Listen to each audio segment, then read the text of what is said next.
నమస్తే welcome to 69 TV news నేను మానస ముందుగా బులెటిన్ లో హెడ్లైన్స్ చూద్దాం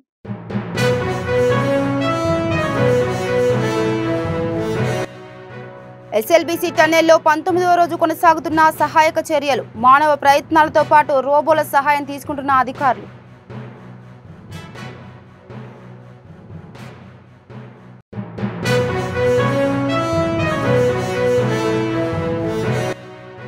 విద్యార్థులు కష్టపడి చదువుకుంటేనే రానున్న రోజుల్లో ఉజ్వల భవిష్యత్తు ఉంటుంది బస్వాపూర్ ఉన్నత పాఠశాలలో రోబోటిక్ ల్యాబ్ ప్రారంభించిన మంత్రి పొన్నం ప్రభాకర్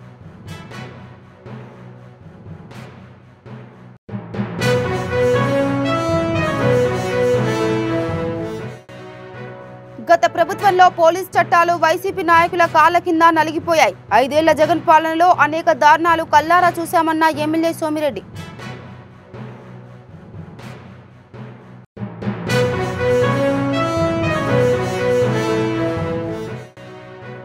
భీమవరం బదిరా పాఠశాలలో మితిమీరిన ప్రిన్సిపల్ లైంగిక వేధింపులు అర్ధరాత్రి వచ్చి మానసికంగా ఇబ్బంది పెడుతున్నాడని మహిళా సిబ్బంది ఆవేదన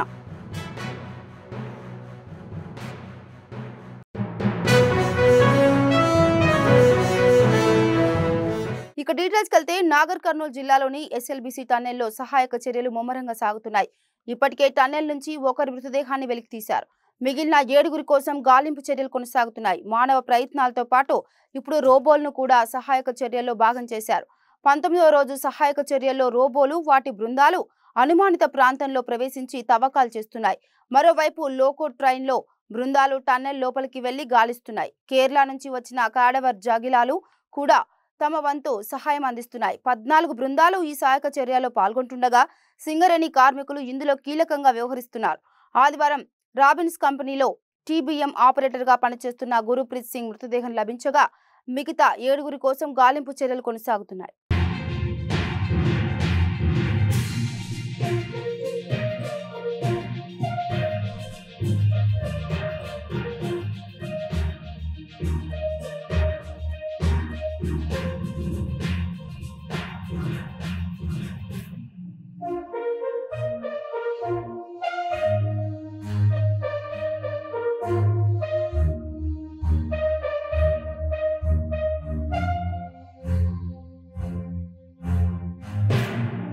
సిద్దిపేట జిల్లా హుస్నాబాద్ నియోజకవర్గంలోని బస్వాపూర్ గ్రామంలో జిల్లా పరిషత్ ఉన్నత పాఠశాలలో ఇన్ఫినిటివ్ విద్యా ఫౌండేషన్ సహకారంతో computer lab science lab and robotic ల్యాబ్లను మంత్రి పొన్నం ప్రభాకర్ ప్రారంభించారు ఈ సందర్భంగా మంత్రి మాట్లాడుతూ విద్యార్థులు కష్టపడి చదువుకుంటే ఉజ్వల భవిష్యత్తు ఉంటుందని ప్రభుత్వం ఇస్తున్న అవకాశాలు ఉపయోగించుకోవాలన్నారు ఉపాధ్యాయులు తమ ప్రతిభను ఉపయోగించుకొని విద్యార్థులపై శ్రద్ధ పెడితే సక్సెస్ఫుల్ స్కూల్ గా ముందుకు పోతుందన్నారు 30 ఏళ్ల క్రితం పాఠాలు చెప్పిన మా టీచర్లు పేర్లు కూడా మేము మర్చిపోలేదన్నారు మంత్రి పొన్నం ప్రభాకర్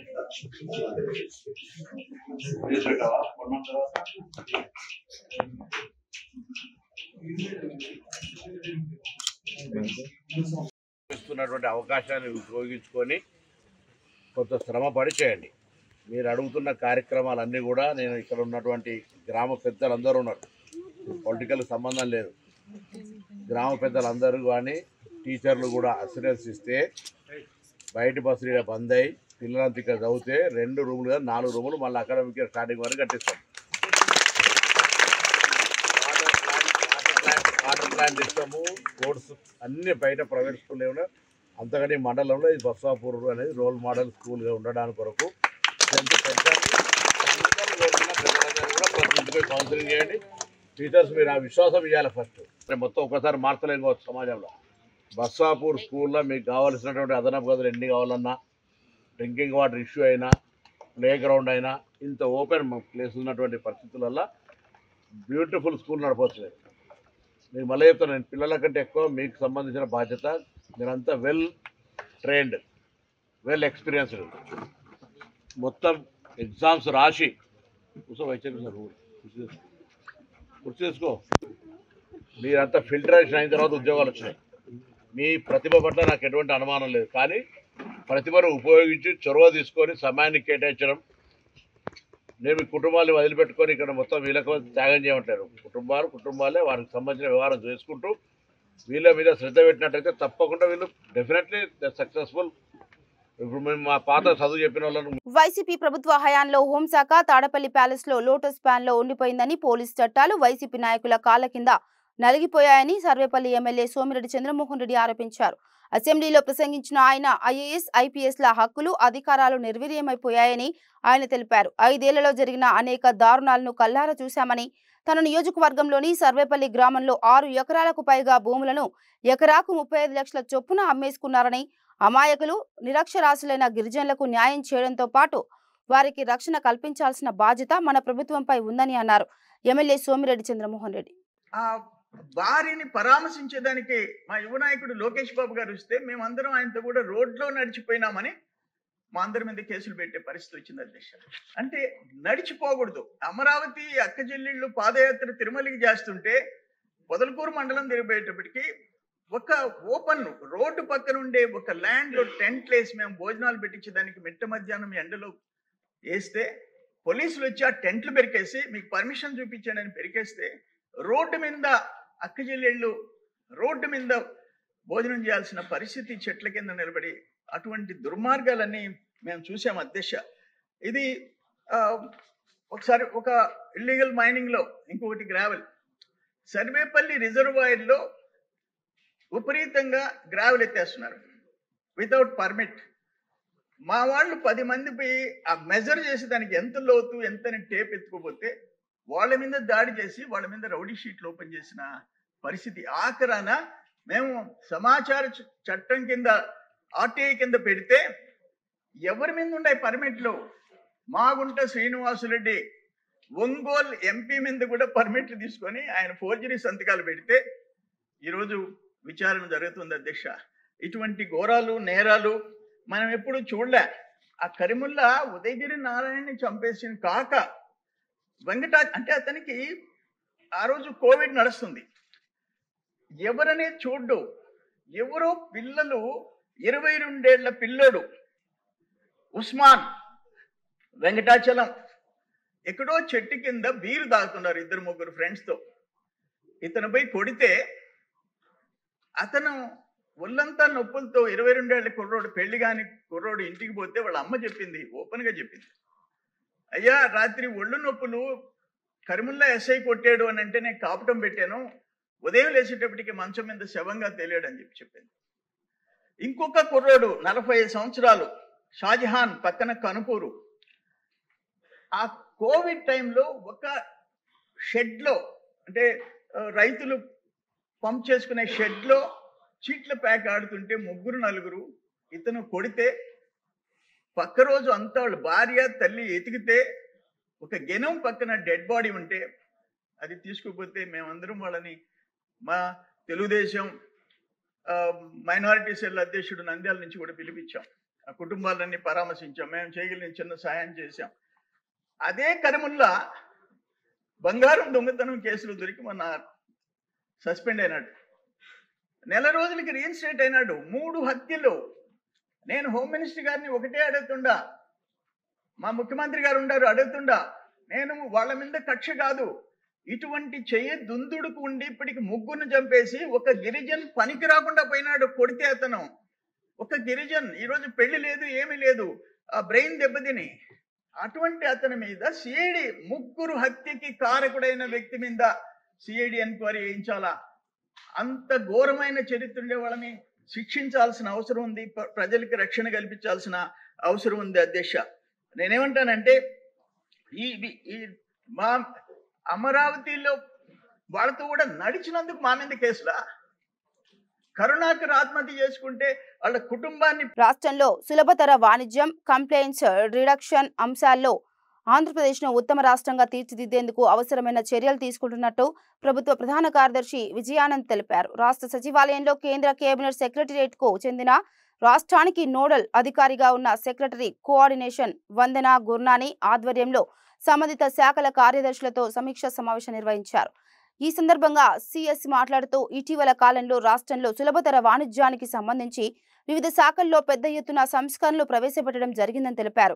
రాష్ట్రంలో పెట్టుబడులు పెట్టేందుకు ముందుకు వచ్చే పారిశ్రామికవేత్తలకు వేగవంతంగా అవసరమైన అనుమతులు జారీతో పాటు ప్రభుత్వ పరంగా అందించాల్సిన సహకారానికి సంబంధించి సింగిల్ విండో డెస్క్ విధానంలో తగిన చర్యలు తీసుకోవడం జరుగుతుందని సిఎస్ తెలిపారు.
భీమవరంలో టీటీడీ ఆధ్వర్యంలో నడుస్తున్న శ్రీ వెంకటేశ్వర బదిర పాఠశాలలోని మహిళా అధ్యాపకులను ప్రిన్సిపల్ పద్మనాభరాజు లైంగికంగా వేధిస్తున్నాడని మహిళా అధ్యాపకులు ఆవేదన వ్యక్తం చేశారు. తమను అనరాని మాటలు అంటున్నారని, ఇంటికి వెళ్లి భర్తకు కూడా చెప్పుకోలేని మాటలు ప్రిన్సిపల్ అంటున్నారంటూ మహిళా సిబ్బంది తీవ్ర ఆవేదన వ్యక్తం చేస్తున్నారు. హాస్టల్కు అర్ధరాత్రి వేళ వచ్చి మమ్మల్ని మానసికంగా ఇబ్బంది పెడుతున్నారంటూ వాపోయారు. విద్యార్థులు పాఠశాల ఆవరణలోని చెట్ల పళ్ళు తింటున్నారని, పచ్చని చెట్లను సైతం కొట్టించడమే కాక టీటీడీ దేవస్థానం అందిస్తున్న భోజనం సైతం విద్యార్థులకు పెట్టకుండా ఇబ్బందులకు గురి చేస్తున్నాడని బదిరా విద్యార్థులు సైగలతో మత ఆవేదన వెలుబుచ్చుతున్నారు. సార్ ఎప్పుడు కూడా ఫోన్ చేస్తూ ఉంటారు, ఏం చెప్పేది ఉండదు, బయటకు వెళ్ళిపోతూ ఉంటారు వచ్చి వెంటనే అని చెప్తున్నారండి. రావడం వెళ్ళిపోవడం అది ఒకటే చేస్తారండి. మాకు ఎప్పుడు క్లాస్ తీసుకోవడం లేదని చెప్తున్నారండి. మేము అందరం చదువుకుంటున్నాము మాకు వచ్చినట్టుగాను, అయినా సరే మీరు అందరూ ఫెయిల్ అయిపోతారని చెప్తున్నారు సార్ మమ్మల్ని. 10th మేము కష్టపడుతున్నాం, ఏదో ఒకటి మేము పాస్ అవుతామని మేమేదో నమ్మకంగా చదువుకుంటున్నాం, మాకు వచ్చిన దాంట్లో మీరు ఎవరు పాస్ అవ్వరు ఫెయిల్ అవుతారని చెప్తున్నారు సార్. భీమవరంలో శ్రీ వెంకటేశ్వర భద్ర పాఠశాలలో నేను గత 20 సంవత్సరాల నుంచి కూడా ఇక్కడ కాంట్రాక్ట్లో ఉపాధ్యాయురాలుగా పనిచేస్తున్నాను. 2024 సెప్టెంబర్ 12వ తేదీ నుంచి ఇక్కడికి మాకు ప్రిన్సిపల్గా వచ్చినటువంటి శ్రీ పి పద్మనాభరాజు గారు ప్రిన్సిపల్ అయ్యారు. అప్పటి నుంచి కూడా మమ్మల్ని లేడీ టీచర్స్ అందరినీ కూడా, హాస్టల్లో ఉన్న లేడీస్ స్టాఫ్ని అందరినీ, పాఠశాలలో ఉన్న విద్యార్థుల్ని అందరినీ కూడా మానసికంగా చాలా ఇబ్బంది పెడుతున్నారు. మా యొక్క క్యారెక్టర్ల గురించి కూడా చాలా అసభ్యకరంగా మాట్లాడినందువల్ల మేము ఈరోజు ఆయన్ని అడగడం జరిగింది. ఎందుకు ఆ విధంగా మీరు మా క్యారెక్టర్ గురించి మాట్లాడుతున్నారు అని చెప్పి అడిగితే, ఆయన నేను మాట్లాడలేదు, మీకు ఎవరు కంప్లైంట్ ఇచ్చుకుంటారు ఇచ్చుకోండి, మీరు నన్ను ఏం చేయలేరు, నేను ఇక్కడ రెగ్యులర్ ఎంప్లాయీని అన్నట్లుగా మాట్లాడుతున్నారండి ఆయన. కానీ పై అధికారులు మాపై దయ ఉంచి ఆయన బారి నుండి మా స్కూల్లో విద్యార్థుల్ని మమ్మల్ని రక్షించవలసిందిగా మేము కోరుకుంటున్నాము. తగిన చర్యలు తీసుకోవాల్సిందిగా అడుగుతున్నాము. ఎందుకంటే ఈయన ఎంతగా మమ్మల్ని ఏ విధంగా మాట్లాడినా, మా చదువుల గురించి, మా పోస్టుల గురించి కూడా ఎంత భయంకరంగా మాట్లాడినా కూడా ఓర్చుకున్నామండి. పాఠశాల ఎత్తేస్తారు, ఇక్కడ ఎవరు టీచర్లు చెప్పట్లేదు, పిల్లల్ని తీసుకెళ్ళిపోమని పేరెంట్స్కి సజెస్ట్ చేయడం అన్నీ చేశారు. అవన్నీ కూడా మేము గత 7 నెలలుగా కూడా భరించాము. కాకపోతే ఏంటంటే ఈరోజు మా క్యారెక్టర్స్ గురించి, మా పేరెంట్స్ క్యారెక్టర్స్ గురించి కూడా ఆయన అసెసినేట్ చేస్తూ చాలా నీచంగా మాట్లాడడం అనేది జరిగింది. అది మేము ప్రూఫ్లతో సహా విన్నాం కాబట్టి ఈరోజు మేము అందరూ ఆయన అడగడం జరిగింది. ఆయన మీ ఇష్టం వచ్చినట్లు చేసుకోండి, మీరు ఎవరికి కంప్లైంట్ రాసుకుంటారో రాసుకోండి అన్న పద్ధతిలో మాట్లాడుతున్నారు. ఈ విధంగా ఈయన ఇక్కడ ప్రిన్సిపాల్గా కొనసాగిన, లేదా ఒక టెక్నీషియన్గా కానీ ఈ పాఠశాలలో ఉన్నట్లయితే ఇంకా తర్వాత ఫ్యూచర్లో మాకు ఈ పాఠశాలలో విద్యార్థులకి చాలా ఇబ్బందులు ఎదుర్కొనే అవకాశం ఉంది. మాకు సెప్టెంబర్ 2025 నుంచి 24 నుంచి పద్మనాభరాజు గారు ప్రిన్సిపల్గా ఛార్జ్ తీసుకున్నారండి. గత 25 సంవత్సరాల నుంచి ఆయన టెక్నీషియన్గా స్కూల్లోనే వర్క్ చేస్తున్నారండి. అప్పటి నుంచి కూడా పిల్లల్ని స్టాఫ్ని కూడా అసభ్య పదజాలంతో మాట్లాడుతూ ఉండేవాళ్ళండి. ఈరోజు ముఖ్యంగా మా క్యారెక్టర్ల గురించి, మా తల్లిదండ్రుల యొక్క క్యారెక్టర్ల గురించి చాలా చెప్పుకోలేని విధంగా మాట్లాడటం వల్ల మాకు మనసుకి చాలా బాధ కలిగి మేము వెళ్ళి అడగడం జరిగింది. నేను పర్మనెంట్ ఎంప్లాయీని, మీరు కంప్లైంట్ పెట్టుకోండి, ఏం చేస్తారో చేసుకోండి, నన్ను ఏం చేయలేరు అన్న విధంగా మాట్లాడటం జరిగింది. దయ ఉంచి మా యొక్క సమస్యని అధికారుల దృష్టికి తీసుకొచ్చి మాకు న్యాయం చేయాలని, మా పిల్లలకి మాకు న్యాయం చేయాలని మేము కోరుకుంటున్నామండి. యాసంగి సీజన్లో సాగునీరు విడుదల చేయకపోవడంతో వరి పొలాల రైతులకు ఆత్మహత్యల శరణ్యమని సిపిఎం పార్టీ నాయకులు బురి శ్రీరాములు అన్నారు. సూర్యాపేట జిల్లా మునగాల మండలం నేలమర్రి గ్రామంలో ఎండిపోయిన పంట పొలాలను ఎస్ఆర్ఎస్పీ కాలువను పరిశీలించారు. ఎండిపోయిన పంట పొలాలకు ఎకరాకు 30,000 రూపాయల నష్టపరిహారం కేటాయించాలని డిమాండ్ చేశారు. అధికారులు క్షేత్రస్థాయిలో పరిశీలించి కౌలు రైతులను సైతం ప్రభుత్వం ఆదుకొని నష్టపరిహారం అందించాలన్నారు. తక్షణమే ఎస్ఆర్ఎస్పీ కాలువల ద్వారా సాగునీరు విడుదల చేసి రైతాంగాన్ని ఆదుకోవాలన్నారు. రైతులకు నష్టపరిహారం అందకపోతే ఉద్యమం ఉధృతం చేస్తామని సిపిఎం పార్టీ నాయకులు ప్రభుత్వాన్ని హెచ్చరించారు.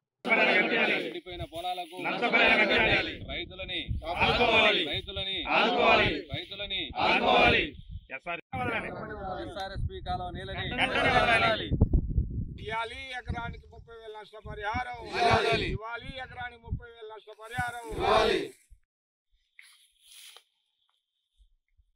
రైతుల పంటలను ఇవ్వాలి, ఎకరానికి 30,000 నష్టపరిహారం ఇవ్వాలి, ఎకరానికి 30,000 నష్టపరిహారం ఆదుకోవాలి. శ్రీరామ్ సాగర్ నీళ్లు వదిలి రైతాంగాన్ని కాపాడాలి. ప్రభుత్వ రైతాంగాన్ని నశించాలి. కేంద్ర రాష్ట్ర ప్రభుత్వ ప్రజా వ్యతిరేక విధానాలు వెంటనే ఆదుకోవాలి. రైతాంగాన్ని ప్రభుత్వం వెంటనే కాపాడాలి. ఎండిపోయిన రైతులకు నష్టపరిహారం ఇస్తూ ప్రభుత్వం పరిస్తున్నది.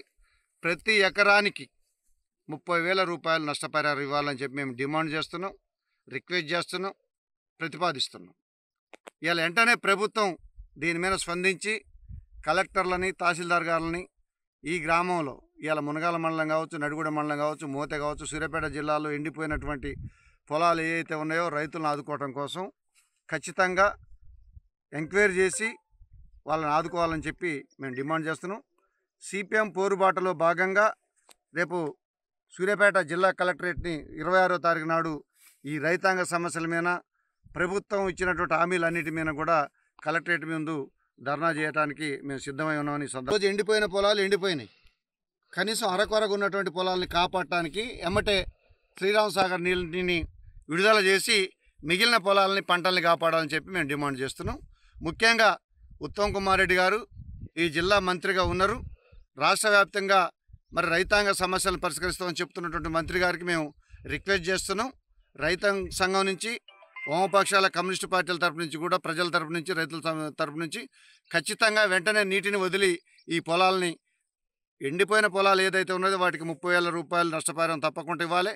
అది అందరు కలెక్టర్ గారికి ఆర్డర్ ఇవ్వాలని చెప్పి మేము రిక్వెస్ట్ చేస్తున్నాం. అట్లాగే ఏదైతే ఇప్పుడు కొద్దిగా గొప్ప మిగిలినటువంటి పొలాలు ఏదైతే ఉన్నాయో ఆ నీటిని వదిలి అమ్మటి ఆ పంటలు కాపాడాలని చెప్పి మేము డిమాండ్ చేస్తున్నాం. మేము ఏదైతే ప్రభుత్వాన్ని డిమాండ్ చేస్తున్నామో ప్రభుత్వం స్పందించి ఆదుకోకపోతే రైతులు ఆత్మహత్యలు చేసుకునేటటువంటి పరిస్థితి ఉన్నది. ఇవాళ ఇందులో రైతులతో పాటుగా కౌలు రైతులు అదనంగా ఉన్నటువంటి పరిస్థితి. 3 ఎకరాల నుంచి 5 ఎకరాలు, 6 ఎకరాలు, 7 ఎకరాలు ఒక్కొక్క రైతు కౌలుకు తీసుకొని ఇలా లక్షల రూపాయలు పెట్టుబడి పెట్టి ఉన్నటువంటి పరిస్థితి. అందుకని ప్రభుత్వం స్పందించకపోతే రైతాంగం ఆత్మహత్యలు చేసుకునే పరిస్థితి ఉన్నది. అందుకని ప్రభుత్వం వెంటనే స్పందించి ఆత్మహత్యలను నివారించాలి, రైతాంగాన్ని కాపాడాలని. సూర్యాపేట జిల్లా హుజూర్ నగర్ నియోజకవర్గంలో వరుస దొంగతనాలకు పాల్పడుతున్న 5గురిలో 4 కేటుగాళ్లను పోలీసులు అరెస్ట్ చేశారు. సూర్యాపేట జిల్లా ఎస్పీ కార్యాలయంలో ఎస్పీ నరసింహ నిందితుల వివరాలు తెలిపారు. గరడేపల్లి, నేరేడుచెర్ల, పాలకిడ్లో దొంగతనాలకు పాల్పడ్డ కేసులో నిందితులను పట్టుకున్నట్లు ఎస్పీ తెలిపారు. ఇందులో భాగంగా నిందితుల వద్ద నుండి 7.3 తులాల బంగారం, 87,000 నగదు, 3 సెల్ ఫోన్స్, ద్విచక్ర వాహనం, హుజూర్ నగర్లో ఓ ఇంటి దొంగతనం కేసులో 17 గ్రాముల బంగారం, 14,000 నగదు స్వాధీనం చేసుకున్నట్లు ఎస్పీ తెలిపారు. నిందితుడిని పట్టుకున్న పోలీస్ సిబ్బందిని ఎస్పీ అభినందించారు. ఈ గడ్డపల్లి పరిధిలో జరిగినటువంటి 6 హౌస్ బర్గరీలో డే అండ్ నైట్ బర్గరీ కేసులలో వీళ్ళని ఈ రోజు జ్యుడిషియల్ రిమాండ్ పంపడం జరుగుతుంది. సో ఈ సందర్భంగా DSP Kodad and CI Huzur Nagar చరమందరాజు అండ్ గరిడపల్లి ఎస్ఐ సురేష్ వాళ్ళ సిబ్బంది చాలా చాకచక్యంగా ట్రాక్ చేసుకుంటూ వీళ్ళని పట్టుకోవడంలో నైపుణ్యం ప్రదర్శించినారు. వీళ్ళందరికీ కూడా మనం డిస్ట్రిక్ట్ పోలీస్ తరఫున రివార్డ్ ఇవ్వడం జరుగుతుంది. అదేవిధంగా హుజూర్ నగర్ పరిధిలో ఒక అఫెండర్, ఇతను కూడా బల్గరీకి సంబంధించినటువంటి నేరస్తుడు. ఇతన్ని కూడా మనం ఈ రోజు తెల్లవారుజామున మన పోలీసులు అదుపులోకి తీసుకున్నారు అనుమానాస్పద రీతిలో. ఇతను హుజూర్ నగర్ పట్టణానికి చెందినటువంటి ఒక వ్యక్తి ఇంట్లో పెళ్లి నిమిత్తం తెచ్చుకున్నటువంటి ఈ సంబంధించినటువంటి బంగారం అదేవిధంగా డబ్బులని దొంగతనం చేయడం జరిగింది. సో ఇతని పరిధిలో నుంచి కూడా మనం 17 గ్రాముల బంగారం చైను అండ్ 14,000 రూపాయలని మనం రికవరీ చేయడం జరిగింది. మొత్తం ఈ 7 కేసులలో 5 లక్షల రూపాయల విలువ చేసేటువంటి 9 తులాల బంగారాలు, అదేవిధంగా 1,01,000 రూపాయలు అండ్ నగదు అండ్ 3 సెల్ ఫోన్స్ ను, ఒక బైక్ ను సీజ్ చేసి ఈరోజు రిమాండ్ తరలిస్తున్నాం. ఇది హుజూర్ నగర్ సిఐ పరిధిలో సిఐ గారి ఆధ్వర్యంలో, అదేవిధంగా Garidepalli SI CH Naresh and Huzur Nagar SI Muthaiah and వాళ్ళ సిబ్బంది రామారావు, నాగరాజు, శంబయ్య అండ్ నాగరాజు వీళ్ళందరూ కూడా ఈ నేరస్తులను పట్టుకోవడంలో, రికవరీలో అండ్ దర్యాప్తులో అందరూ కూడా చాకచక్యంగా వ్యవహరించడం. వీరందరికీ రివార్డు ఉంటుంది. సో వీళ్ళందరినీ మానిటర్ చేస్తూ డిఎస్పి కోదాడ్ శ్రీధర్ రెడ్డి పర్యవేక్షణలో సో ఇవన్నీ డిటెక్ట్ కావడం జరిగింది. దీనికి సంబంధించి ఈ సందర్భంగా నిజామాబాద్ జిల్లా బోధన్ పోలీస్ స్టేషన్ లో పోలీసుల నిర్వాకం బయటపడింది. బైకులు దొంగతనాలు చేస్తున్న నిందితుడిని అదుపులోకి తీసుకున్న పోలీసులు పారిపోకుండా ఉండేందుకు గొలుసుతో కాళ్లకు కట్టేసి పోలీస్ స్టేషన్ లో వెట్టి చాకిరి చేయించుకుంటున్నారు. ఈ వీడియో ఇప్పుడు సోషల్ మీడియాలో వైరల్ గా మారడంతో పోలీసుల తీరుపై నెటిజన్లు ఆగ్రహం వ్యక్తం చేస్తున్నారు.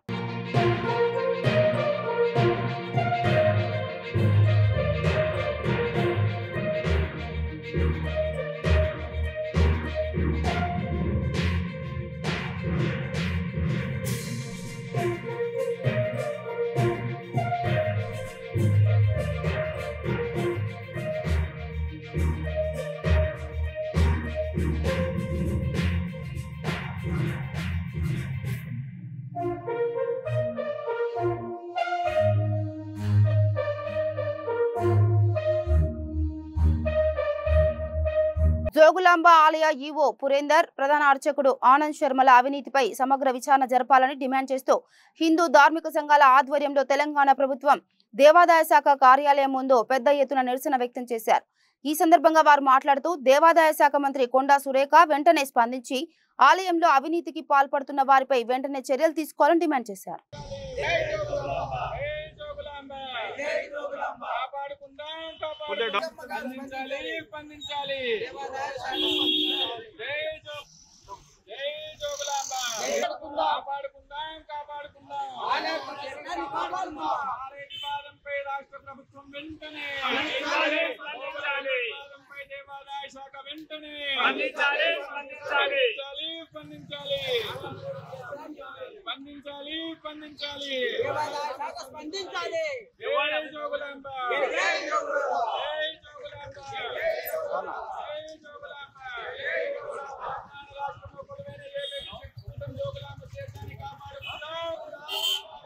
ఇక బులెటిన్ ముగించే ముందు హెడ్లైన్స్ మరోసారి.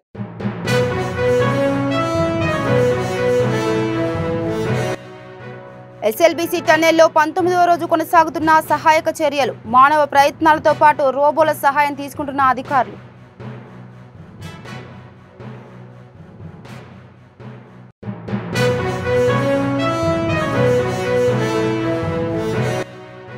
విద్యార్థులు కష్టపడి చదువుకుంటేనే రానున్న రోజుల్లో ఉజ్వల భవిష్యత్తు ఉంటుంది. బస్వాపూర్ ఉన్నత పాఠశాలలో రోబోటిక్ ల్యాబ్ ప్రారంభించిన మంత్రి పొన్నం ప్రభాకర్.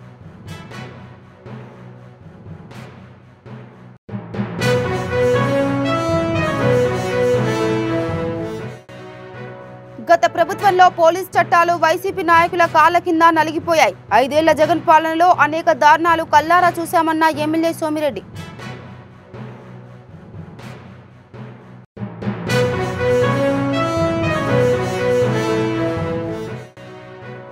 భీమవరం బదిరా పాఠశాలలో మితిమీరిన ప్రిన్సిపల్ లైంగిక వేధింపులు, అర్ధరాత్రి వచ్చి మానసికంగా ఇబ్బంది పెడుతున్నాడని మహిళా సిబ్బంది ఆవేదన.